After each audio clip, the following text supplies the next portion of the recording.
So if there is one particular thing that I would probably tell every single person watching this is to be very, very careful when you're actually going through and potentially charging up your particular phone. Now, funny enough, what ended up just happening, which is pretty wild, I'm on a little bit of a vacation and I essentially went through and I bought a third-party charger. So this was a charger that was pretty much not licensed in any way. It was pretty cheap, and honestly, I probably should have known better. And the fact that I even did this is so insane to me. But essentially what I ended up doing, which is so crazy, I ended up using this basically non-certified charger. I plugged it in, and it was basically like a port. It was basically a transfer of a port, if that makes any sense. So it was like, I have to use an American port, it's an American charger. And what ended up happening was I plugged in this particular charger to plug my MacBook. But the fact that it happened on my MacBook can happen on your iPhone for any other product. And that specific charger actually ended up short-circuiting. Super basic thing. It's basically the most basic thing that could probably ever end up happening. But if I were you, you need to learn from my mistakes. I actually ended up breaking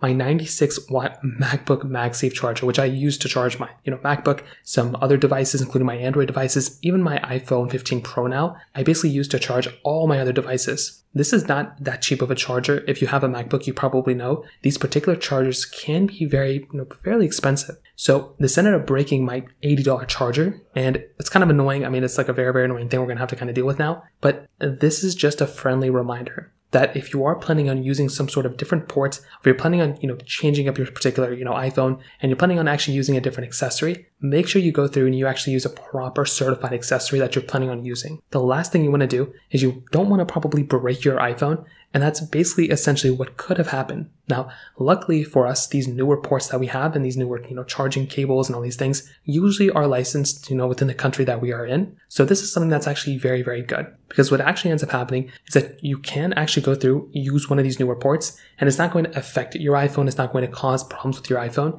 And this is something that's super, super important, probably for the individual person. If you want to go and switch to it, you're not going to be running into these types of problems with these types of, products. So the big thing I'd recommend doing is making sure that you're using these particular accessories that are 100% suitable and certified within the area that you live in. Because if you don't, well, that can actually end up causing some issues on your products. So that pretty much covers it up here. If you have any other thoughts or questions, let me know in the comment section below. Hit the like button, that'll mean so much, but definitely hit that subscribe button. More importantly than everything else, I love every single one of you guys. Hopefully I'll catch you guys in the next video. Peace out till then.